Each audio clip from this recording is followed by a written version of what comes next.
Ini satu hal yang perlu diperhatikan oleh saudara-saudara saya Kristen. Hanya ada satu Allah, yaitu Bapa. Satu, Roh Kudus nggak boleh masuk, nggak boleh. Keluar, di luar, Roh Kudus kamu di luar. Yesus pun jangan masuk. Yesus duduk aja di kursi situ, nggak boleh. Nah, dan hanya ada satu Tuhan, yaitu Yesus. Bapa nggak boleh ikut-ikutan dong. Roh Kudus apalagi nggak boleh. Jadi gimana? Sekarang yang mana yang Kristen sembah? Allah atau Tuhan?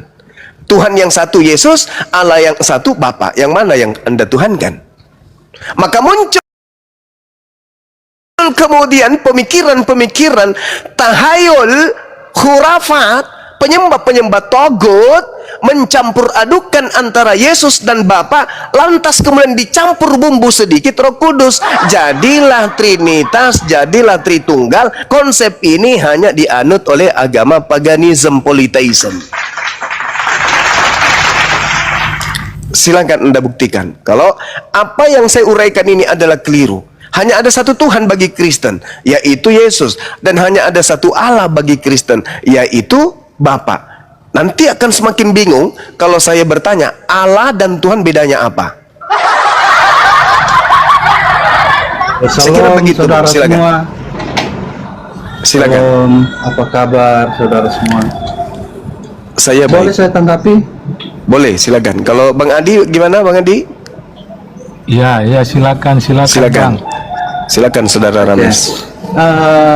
Jadi dari tadi Bang semua membawa bahwa ayat yang mengatakan bukan setiap orang yang memanggilku Tuhan Tuhan akan masuk ke dalam kerajaan surga, tapi orang yang melakukan kehendak Bapa. Nah, di sana sudah jelas bahwa iman itu bukan hanya sebatas ucapan saja, tapi iman karena perbuatan. Iman tanpa perbuatan itu hakikatnya mati, seperti itu saudara. Nah itu, tapi bukan berarti percaya kepada Yesus itu tidak masuk kepada kerajaan surga ya. Itu saudara bisa baca di dalam Yohanes 14 ayat 6, akulah jalan kebenaran dan hidup, tidak seorang pun bisa sampai kepada Bapa, tidak seorang pun, saya garis bawahi, tidak seorang pun bisa sampai kepada Bapa jika tidak melalui Dia, yaitu Yesus ya. Itu perlu Anda garis bawahi itu. Terus ada banyak ayat lagi yang ingin saya sampaikan, yaitu di Yohanes 11 ayat 25, akulah kebangkitan dan hidup, dialah kebangkitan dan hidup itu, barang siapa percaya kepadaku, ia akan hidup walaupun ia sudah mati. Dan masih banyak hal, masih banyak apalagi ayat lagi ya, tapi oke lah, saya rasa itu cukup. Nah ini saya ingin katakan kepada saudara, apakah ini cuma perkataan atau ada bukti nyata di sana. Nah, dari mulai Yahudi kita tahu bahwa salah satu tokoh ya, bukan satu-satunya, salah satu tokoh, yaitu Nabi besar Elia, itu sudah terangkat ke surga dan sampai saat ini jasadnya tidak ada di bumi. Itu satu tokoh. Yang tokoh kedua dari perjanjian baru, yaitu Yesus ya, itu sudah terangkat ke surga juga. Yang apa itu Nabi Elia tercatat di luar Raja-Raja pasal 2 ayat 11, dan Yesus tercatat di Lukas 24 15 ayat 15, di Markus 16 19, itu dia terangkat ke surga dan sampai saat ini jasadnya tidak ada di bumi. Nah pertanyaan saya, yang membawa wahyu terus sahabat-sahabatnya sampai zaman sahabat-sahabatnya dan seterusnya, adakah yang sudah terangkat? Kalau ada dalilnya di mana, saya minta. Terima kasih. Oke, ya menarik ya yang Anda uraikan ini. Yang pertama, Yesus itu adalah jalan, kebenaran, hidup. Masya Allah. Terima kasih Anda sudah mengakui Yesus itu jalan. Dengan demikian, sebagai jalan dia sudah pasti bukan yang mati tergantung di atas salib. Kalau jalan mati hancur, tol berantakan, orang nggak bisa sampai ke tujuan. Kalau jembatannya, jalannya rusak. Kemudian Anda menyinggung Elia. Elia kalau Anda baca di dalam kitab 1 Raja-Raja 18, dari data nomor 41 sampai 46, Elia itu adalah orang yang sangat taat, beribadah kepada Elohim, sujud di dalam menyembah, di dalam kemudian bencana seperti apapun, beliau tetap khusyuk menjalankan ketaatan doa kepada Tuhan pencipta langit dan bumi. Beliau sujud dalam beribadah, beliau kemudian berbungkuk ke tanah untuk kemudian menyimpan wajahnya di antara kedua lututnya, supaya dia, si Elia ini, menghibah kepada Tuhan pencipta langit dan bumi. Rupa-rupanya orang yang kemudian sujud beribadah, bertekun di dalam berdoa kepada pencipta langit dan bumi, bisa naik ke langit. Begitu juga Yesus.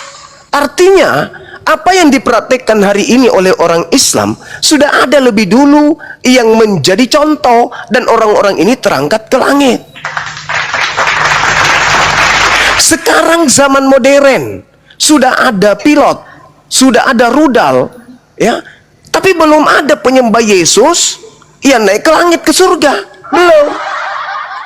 Belum ada orang yang nyanyi-nyanyi hari Minggu itu naik ke surga. Tapi kalau orang yang sujud memohon kepada yang memiliki langit dan bumi, sudah ada contohnya. Itu satu. Saya hanya ingin mengatakan kepada saudara, kalau Anda mengaku Yesus itu adalah jalan, mustahil Anda menjadi Kristen. Karena jalan yang ditunjukkan oleh Yesus bukan ke gereja. Jalan yang ditunjukkan oleh Yesus itu adalah ke sinagoge, ibadah Sabat, kitabnya Tanakh, menyembah kepada Elohim, tidak menyembah kepada anak Maria bernama Kristus. Kalau Anda mengikuti jalan Yesus, mustahil Anda jadi Kristen, saudara. Anda pasti menjadi praktisi Torah. Kalau Anda menjadi praktisi Torah, Anda bersunat, Anda nggak makan babi, Anda nggak makan anjing, Anda tidak minum khamar, Anda tidak ke gereja, Anda tidak Kristen. Jalan yang ditunjukkan oleh Yesus adalah Shema Israel Adonai Eloheinu Adonai Ahad. Jangankan Bani Israel, kepada iblis aja Yesus ajarkan, Yesus perintahkan untuk menyembah kepada Elohim saja.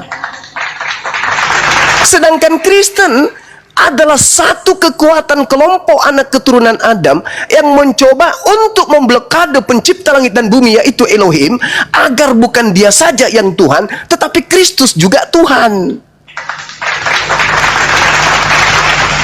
Jadi kekuatan yang digalang oleh anak keturunan Adam separuh, yaitu Kristen, berkongkong-kongkong mereka untuk menyatukan kekuatan, mengkudeta pencipta langit dan bumi dengan melantik anak manusia yang bernama Kristus itu sebagai Tuhan. Mengangkat derajatnya sehakikat dengan Tuhan pencipta langit dan bumi. Ini hanya disifati oleh penganut ajaran setan. Pencipta langit dan bumi itu tidak bisa diganggu-gugat oleh siapapun. Mau dia manusia yang lahir tanpa ayah, tanpa ibu, tanpa kedua-duanya. Mau dia yang membangkitkan orang mati, sapi mati, kambing mati, ular mati, kucing mati. Mau dia yang bersunat pada hari ke-8, hari ke-9, hari ke-10. Mau dia yang membuka mata orang melihat, orang buta, orang tuli, orang bisu, orang conge, orang sumbing. Tidak ada peduli. Kekuatan pencipta langit dan bumi tidak akan pernah bisa diseterai oleh manusia. Meskipun namanya Kristus, Krastas, Spertus, Andrianus, tak ada manusia yang bisa setara dengan itu. Dan lagi-lagi Yesus mempersaksikan itu. Hidup kekal itu adalah mereka mengenal Engkau satu-satunya Elohim, satu-satunya, tak ada yang lain. Kamu Yesus gimana? Masa kamu enggak? Enggak, aku hanya utusan. Titik. Jangan ditambahin, jangan dikurangin. Aku Mesias, aku utusan, aku Rasul besar, aku Nabi besar. Tapi bagi Bani Israel doang. Jangan ditambah-tambahin, apalagi diangkat menjadi Tuhan. Jangan. Jadi itu posisinya itu di situ, saudaraku. Jadi kalau kita berbicara mengenai keselamatan, maka poin yang diberikan kepada manusia oleh para nabi adalah mengimani Yesus yang lahir tanpa ayah, yang diberikan hikmat penginjilan kepada Bani Israel hanya sebagai rasul utusan Tuhan kepada Bani Israel. Titik. Percaya kepada keadaan itu, kata Yesus, hidup kekal itu adalah mereka mengenal engkau satu-satunya Elohim dan mengenal aku sebagai utusan Elohim. Baru bisa mendapatkan hidup kekal. Ya mungkin Islam kagak, tetapi yang mau menghidupi dirinya hidup kekal menurut Yesus, percaya kepada dirinya sebagai utusan Tuhan dan percaya Tuhan Elohim satu-satunya Tuhan. Selesai. Itu kata Yesus. Kalau ada yang melebih-lebihkan itu, berarti itu sudah penyesat. Silakan. Oke, terima kasih ya, terima kasih. Tadi saudara mengatakan bahwa Elia taat karena dia taat khusyuk kepada Tuhannya. Nah, Anda juga mengatakan Yesus karena dia adalah jalan kebenaran, ya kan? Nah, apakah Tuhan Bapa tidak tahu kalau Yesus ini bisa bahas sama orang, kok dia terangkat ke langit?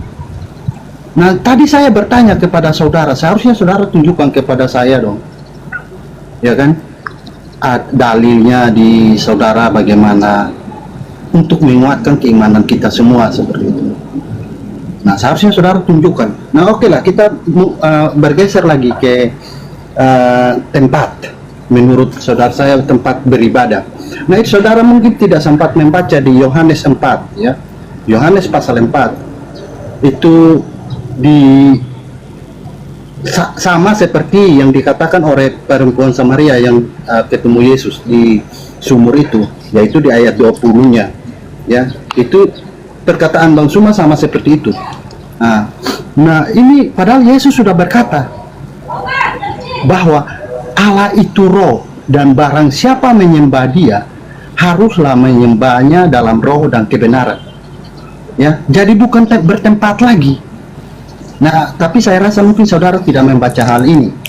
Nah, kita bergeser lagi kepada Bani Israel yang tadi Bang Suma sempat bawa, yaitu Yesus diutus hanya untuk Bani Israel. Ya iya, pada saat itu Yesus kan bukan turunnya di Indonesia, tapi turunnya di Israel. Kalau Yesus diutus untuk semua bangsa, kan dia harus di mana-mana nih. Dia harus habis lahir di Israel, lahir lagi di bangsa yang lain. Kan kacau jadinya. Jadi kita berbicara sesuai fakta yang ada, ya. Akan tetapi ada satu perintah, pergilah dan jadikanlah semua bangsa muridku dan baptislah mereka dalam nama Bapa, Putra dan Roh Kudus. Nanti akan Bang Suma bilang, oh saya ini pengikut Kristus, saya pengikut Yesus yang sejati karena saya sunat. Sedangkan Bang Suma lupa kalau Yesus juga dibaptis. Dan perintahnya, seandainya kalau dia mengatakan pergilah sunatlah mereka dalam nama Bapa, Putra dan Roh Kudus, Kristen akan mengikuti itu. Terima kasih. Oke, baik. Inilah yang saya katakan bahwa kerangka berpikir dan kemudian pengajaran Yesus itu menjadi kacau karena Kristen ini adalah kelompok yang ingin mendudukkan Yesus itu sebagai tokoh, sehingga semua aturan yang Yesus sampaikan itu ditabrak.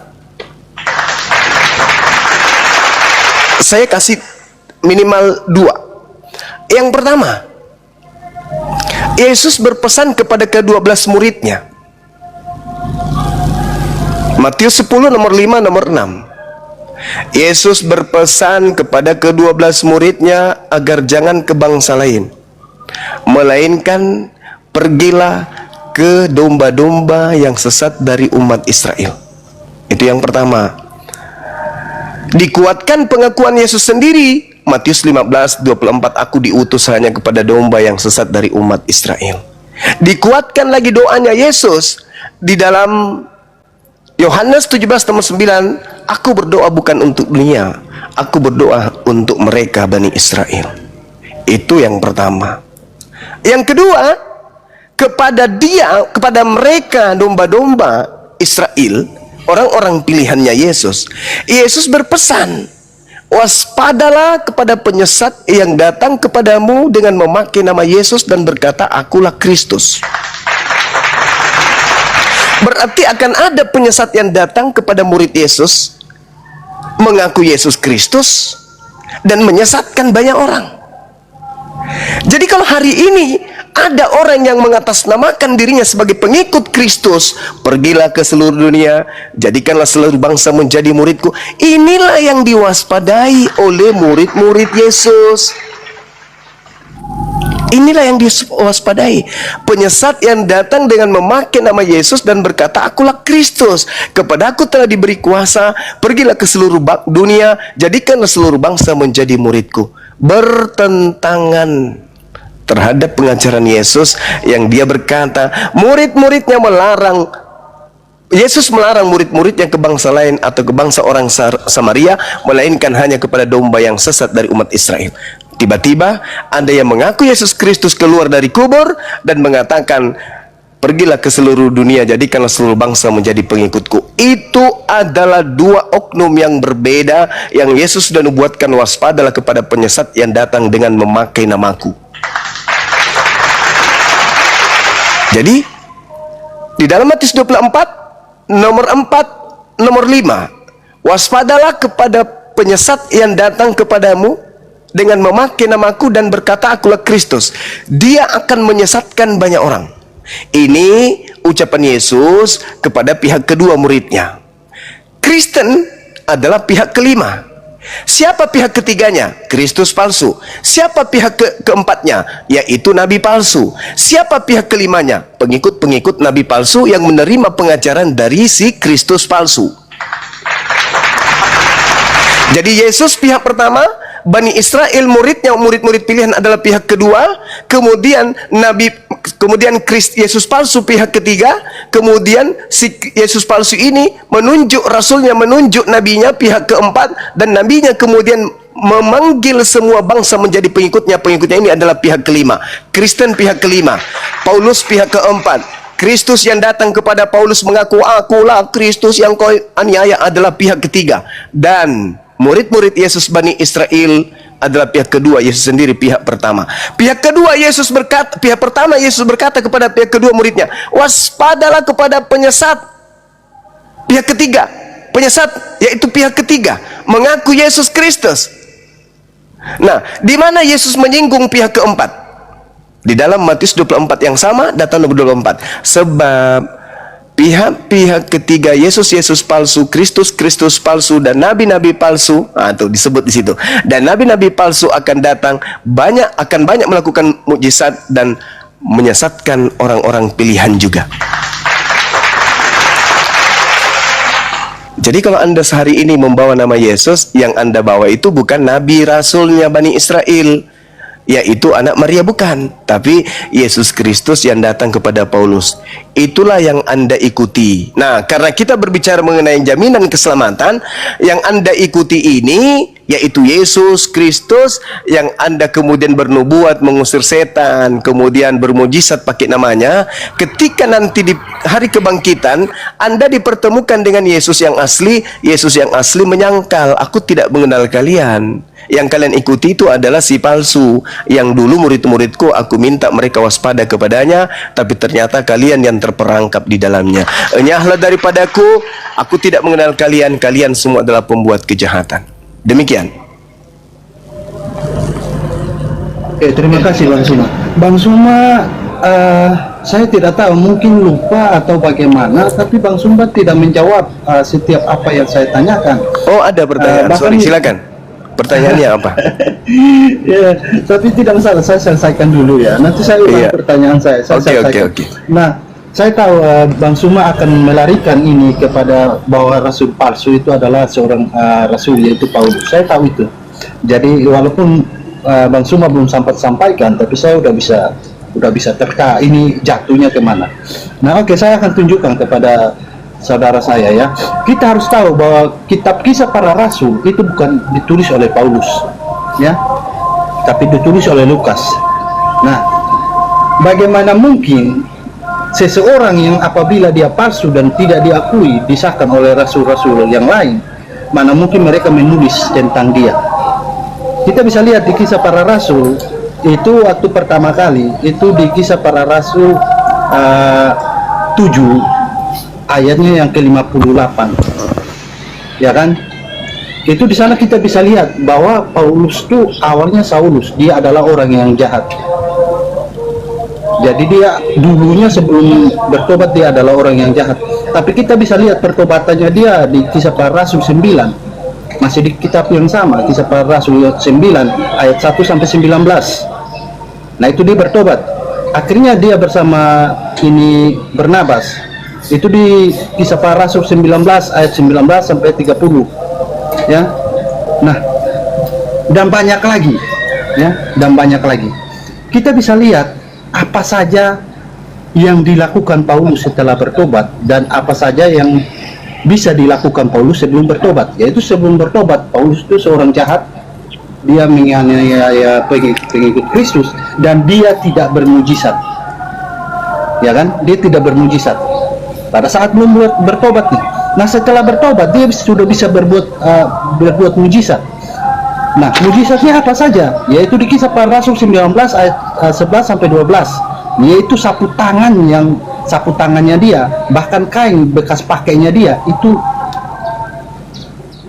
bisa menyembuhkan orang, bahkan berbagai penyakit seperti itu. Nah di 2 Korintus 12 ayat 12 itu Paulus juga membuat banyak mujizat di sana. Ya, kita lihat di Kisah Para Rasul 14 ayat 8 sampai 10 itu orang lumpuh disembuhkan. Ya, bahkan di Kisah Para Rasul 16 ayat 16 sampai 18 itu roh jahat dilepaskan. Ya, roh jahat, orang yang kerasukan itu dibebaskan. Mohon izin Bang Rames, kita langsung Ya, ke pokok ya. pertanyaan Abang aja. Apa yang mau Abang pertanyakan kepada Abang Zuma, silakan Bang. Iya, saya selesaikan dulu. Terus di Kisah Para Rasul 16 ayat 26, di Kisah Para Rasul juga itu tentang penyihir ya, yang bahkan Paulus dengan perkataannya penyihir itu bisa buta. Nah itu kelebihannya. Apakah Tuhan ini tidak tahu bahwa seorang yang palsu bisa dikasih begitu banyak hal-hal yang luar biasa seperti itu? Nah saya tadi bertanya kepada Bang Suma, seharusnya Bang Suma menjawab saya dong, ya kan? Seharusnya Bang Suma tunjukkan kepada saya datanya bahwa adakah yang sudah terangkat ke surga atau ke langit lah dan jasadnya tidak ada di bumi.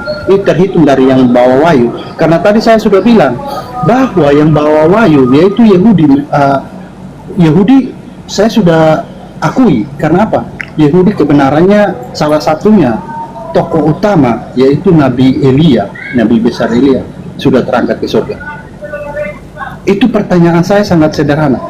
Bahkan di Perjanjian Baru itu tokoh utamanya adalah yang kita kenal, Tuhan Yesus Kristus, dan dia sudah terangkat ke surga. Jasadnya juga tidak ada di bumi, dua-dua jasad tidak ada dan disaksikan.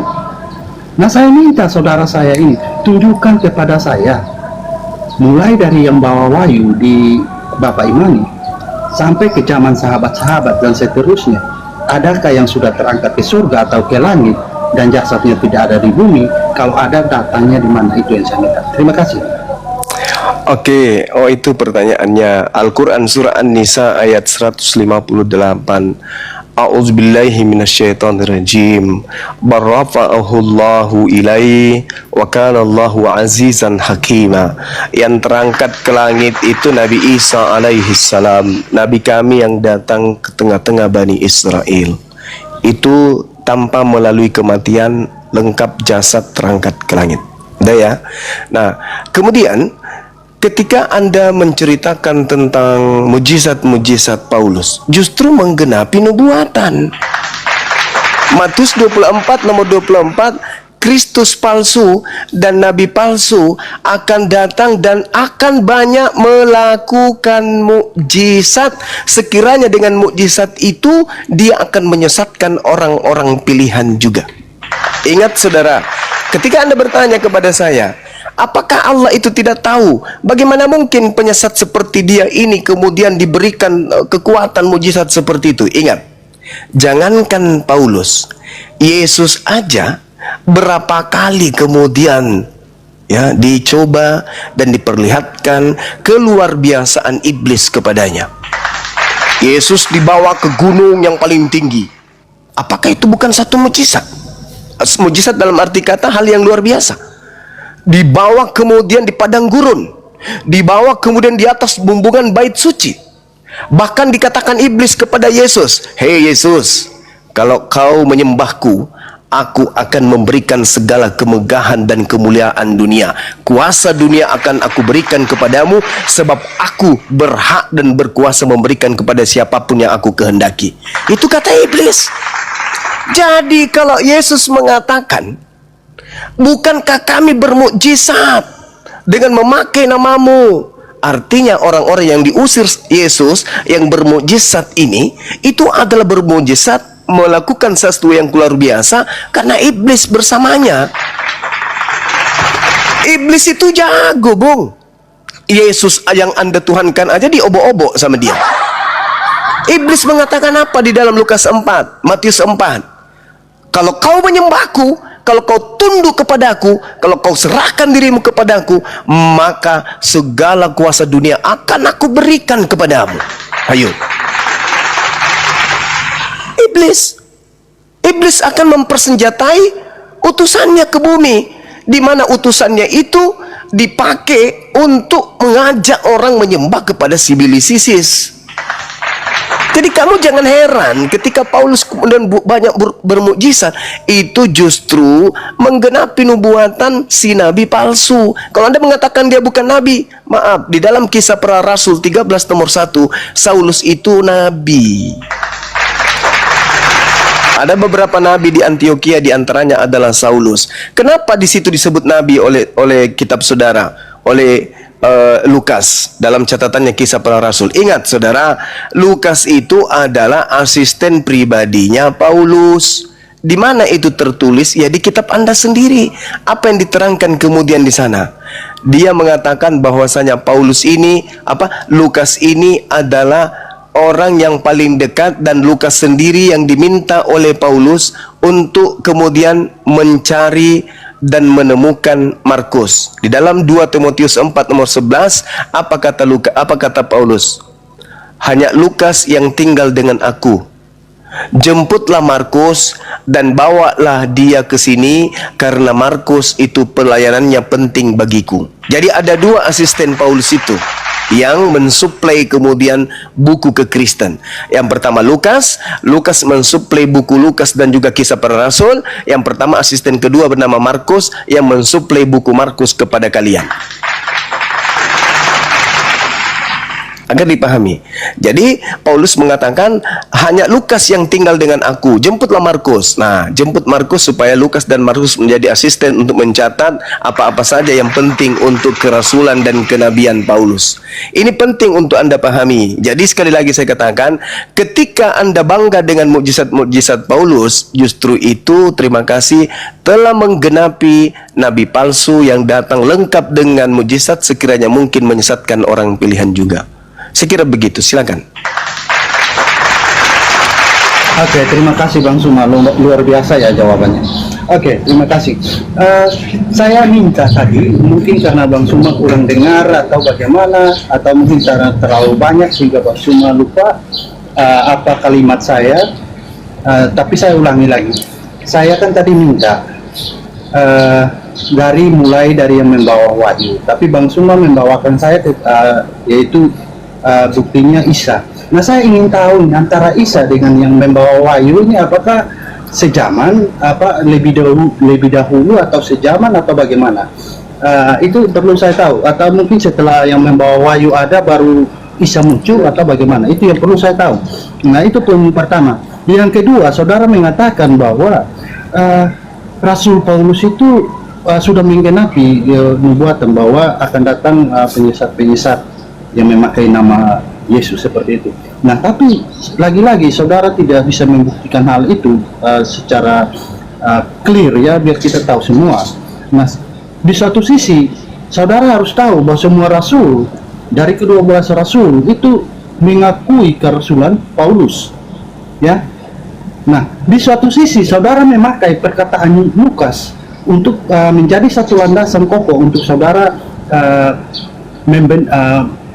membenarkan argumen saudara bahwa membuktikan bahwa Paulus ini adalah rasul palsu. Tapi di suatu sisi yang saya sampaikan itu perkataan Lukas juga dan saudara tidak mengakui hal itu. Itu bagaimana saudara? Oke, Ini saya- komitmennya bagaimana, itu yang perlu saya tahu. Nah itu saudara tolong clearkan dulu. Terima kasih. Oke, baik. Orang-orang Yahudi pada saat kemudian menolak Nabi kami, Nabi Isa alaihissalam, orang-orang Yahudi itu melakukan makar, melakukan tipu muslihat, melakukan kesaksian-kesaksian palsu demi untuk membunuh Nabi Isa alaihissalam. Oleh karena itulah kemudian Allah menghukum mereka. Hukuman yang Allah berikan kemudian ketika dikatakan dalam Al-Quran, wa makaru wa makarallah wallahu khairul makirin. Mereka hendak menipu, tetapi Allah balas tipuan mereka. Sesungguhnya Allah adalah sebaik-baiknya pembalas kejahatan. Kenapa kemudian kami tidak menolak kitab saudara dan kami tidak menerima kitab saudara? Kami berada di tengah, menolak tidak, nerima tidak. Kenapa? Karena kami paham Al-Quran menceritakan itu, bahwasanya orang-orang Bani Israel ahli kitab itu memutarbalikkan lidah mereka di dalam menyampaikan sebuah narasi tentang Tuhan. Al-Quran surah Al-Ma'idah pun Allah subhanahu wa ta'ala menjelaskan bahwasanya Nabi Muhammad sallallahu alaihi wasallam itu turun ke atas muka bumi, diutus oleh Allah untuk menjelaskan isi kitab yang sebagian disembunyikan, sebagian tidak disembunyikan. Makanya kami diminta oleh agama kami, oleh Rasulullah, jangan menolak ajaran mereka, jangan menolak kitab mereka, dan jangan pula kau terima. Kenapa? Karena di dalamnya masih ada pemberitaan tentang hal-hal yang dulu. Al-Quran mengatakan, ya ahlal kitab qad ja'akum rasuluna yubayyinu lakum katsiran mimma kuntum tukhfuna minal kitab wa ya'funa an katsir. Wahai ahli kitab, wahai orang Yahudi, Rasul kami telah datang kepadamu, yaitu Nabi Muhammad sallallahu alaihi wasallam, menjelaskan kepadamu banyak hal dari isi kitab yang kamu sembunyikan. Kami menggunakan data yang Anda gunakan karena Al-Quran saya mengatakan kitab itu telah disembunyikan, dan banyak pula yang dibiarkannya untuk tidak dijelaskan.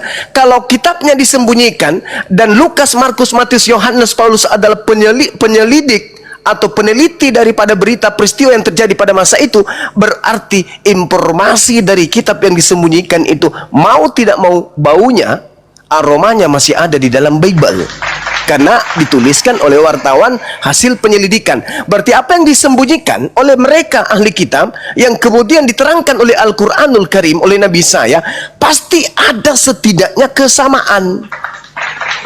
Karena Al-Quran mengatakan itu, ya ahlal kitab qad ja'akum rasuluna yubayyinu lakum katsiran mimma kuntum tukhfuna minal kitab wa ya'funa an katsir. Wahai ahli kitab, Nabiku Muhammad telah datang kepadamu, menjelaskan kepadamu banyak hal dari isi kitab yang kamu sembunyikan. Nah, berarti ada kesamaan dari yang dijelaskan oleh Nabi Muhammad dengan kitab yang disembunyikan, ada kesamaan. Sedangkan kitab saudara bukanlah kitab yang disembunyikan itu, melainkan kitab yang menorehkan tentang kesaksian orang yang menceritakan tentang peristiwa-peristiwa yang terjadi pada Nabi Isa, atau yang kalian katakan Yesus, terhadap Bani Israel, dan terhadap kepada Tuhan yang menciptakan langit dan bumi. Dan itu ada kesamaan poin. Itu yang perlu saudara pahami. Kemudian tadi Anda berbicara, apakah Nabi Isa itu sama dengan yang menerima wahyu? Nabi Muhammad memerintahkan kepada kami beriman kepada nabi-nabi.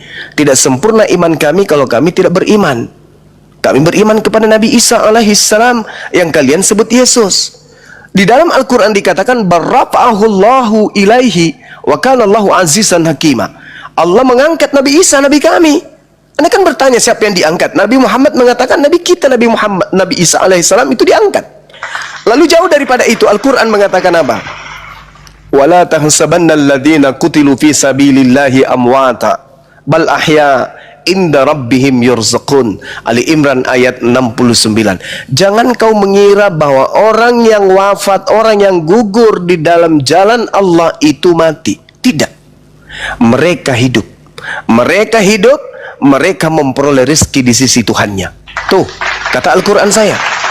Berarti orang yang berjuang, orang yang mati dalam perang, orang yang kemudian berbakti kepada suami, berbakti kepada istri, berbakti kepada keluarganya, jihad mereka dalam pandangan Islam, mati mereka dalam jihadnya, mereka itu tidak mati, mereka tetap hidup.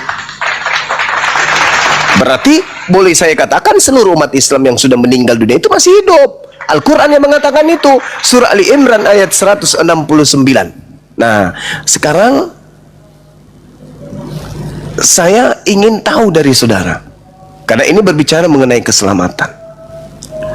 Ada nggak jaminan keselamatan dari Yesus kepada orang yang hidup di luar Yahudi?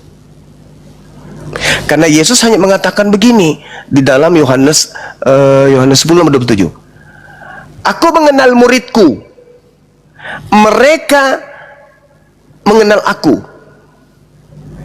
mereka mendengarkan suaraku dan mengikuti aku.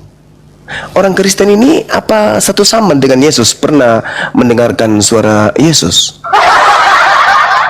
Perasaan Kristen ini muncul nanti di Vatikan di abad keempat, Yesus mati di abad pertama di tahun 33. Adakah Kristen mendengarkan suara Yesus? Kurasa nggak ada. Jadi yang mendengarkan suara Yesus itu adalah murid-muridnya, Bani Israel saja yang hidup sesama dengannya. Lalu yang mendengarkan langsung kupingnya dengan mulutnya Yesus, inilah yang diutus kemudian kepada non-Yahudi yang sesat, yaitu pergilah kepada domba-dombaku yang sesat dari umat Israel. Aku mengenal pengikutku, pengikutku itu adalah mereka yang mendengarkan suaraku dan mengikuti aku. Aliteng tidak ada hidup di abad pertama. Aliteng pengikut Paulus itu ada di Antioquia, ada di Turki, bukan di Yerusalem bersama dengan Yesus. Sekira begitu, saudara, silakan nanti adinda saya yang lain bisa nanggapin. Saya izin ibadah sejenak. Silakan. Oke, terima kasih Bang Suma.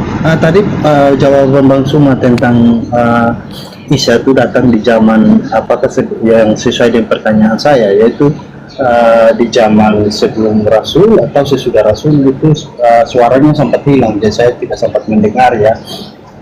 Tapi tidak apa, itu pertanyaan saya dan saya menghargai jawaban dari Bang Suma seperti itu. Nah, saudara Bang Suma ini mengatakan bahwa kitab-kitab itu sudah dirubah-rubah dengan satu dia punya dasar, yaitu di dalam kitabnya dia mengatakan hal demikian. Ya, saya juga is okay dengan hal itu. Tapi seharusnya itu kan dari kitabnya dia. Seharusnya dia bisa buktikan dari kitab saya dong, bahwa kitab ini sudah dirubah-rubah seperti perkataan yang dia katakan itu.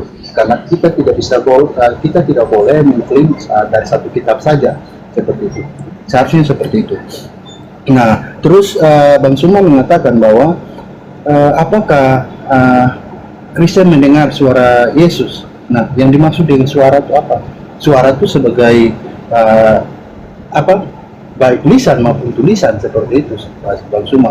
Jadi kami percaya dan mengimani bahwa Alkitab itu adalah firman Tuhan seperti itu. Ya, mungkin itu saja, nanti kurang-kurangnya nanti baru menjelaskan lagi. Terima kasih. Ya, alhamdulillah ya teman-teman ya, penjelasan Bang Zuma sangat jelas dan terang ya, dan kita bisa memahaminya. Terserah gimana Bang Rames menanggapinya, Bang Rames memahami apa tidak, itu tidak diutamakan dalam diskusi abang ini. Biarkan penonton yang menilainya. Bang Zuma udah jelas dan menekankan jawabannya yang sangat terang. Nah, kembali kita kepada Bang Adi Tiger. Ada yang mau ditanyakan lagi Bang Adi, karena ada juga di sini Bang Adriansah kita di sini.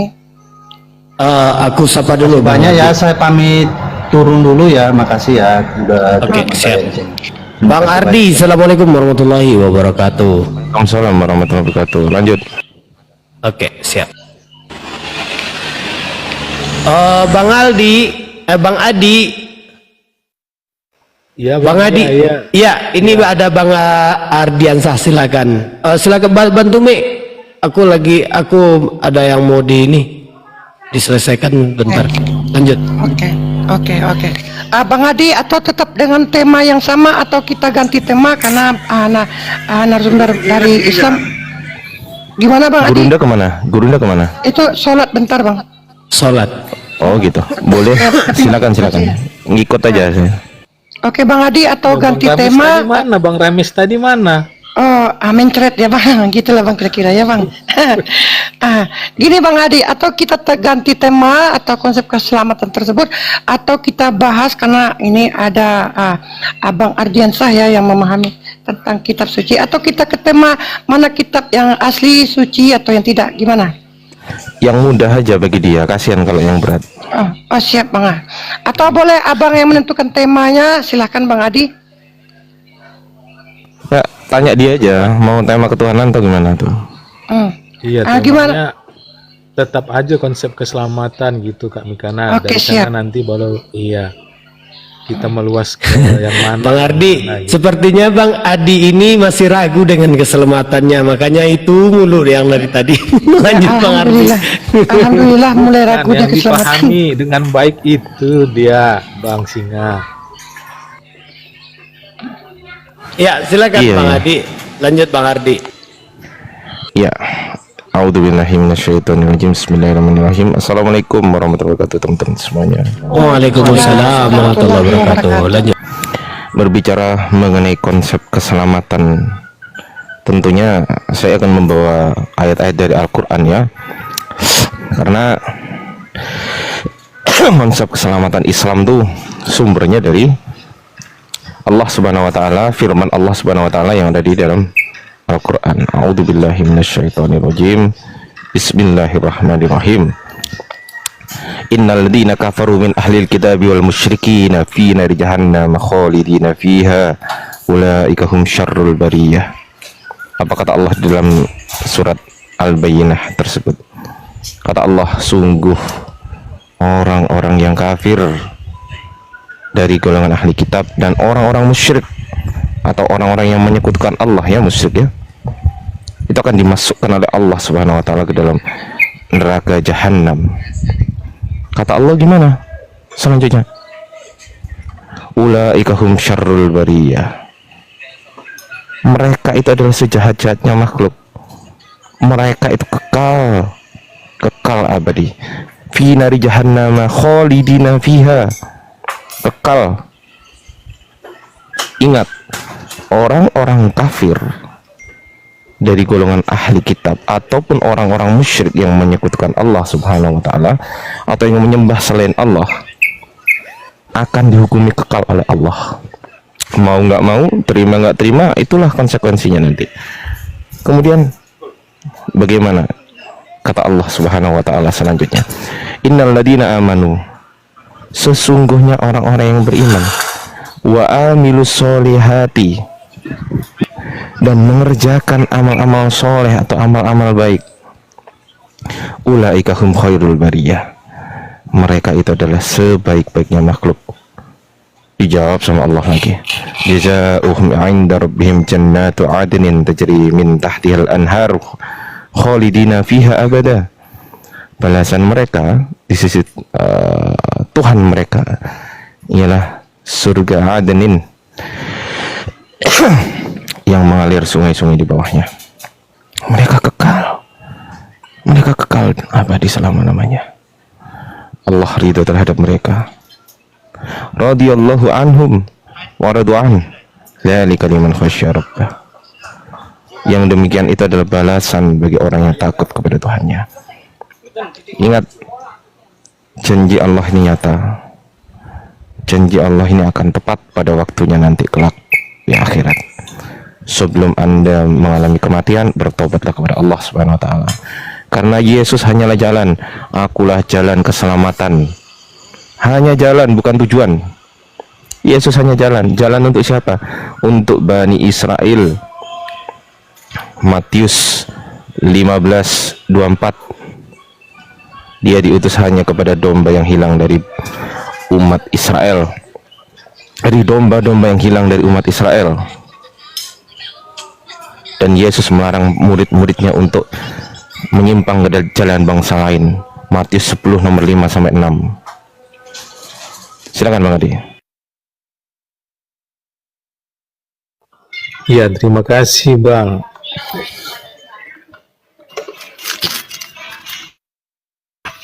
Ya, terima kasih untuk penjelasan Bang Andi. Iya, karena Abang telah menjelaskan konsep keselamatan menurut Al-Quran, saya juga akan menjelaskan konsep keselamatan menurut Alkitab. Jadi konsep keselamatan bentar Bang Adi, Bang Adi, bentar Bang Adi, mohon adalah bentar kita Bang Adi, sebagai orang Bang yang Adi, hidup. dicari Ya. posisinya yang nggak enak lagi, udah mulai putus-putus Iya, lagi iya. suaranya ya. Oh. Shalom. Kalau gini Kak Mikana. Bagus Bang, bagus Bang. Lanjut Bang. Oke, terima kasih.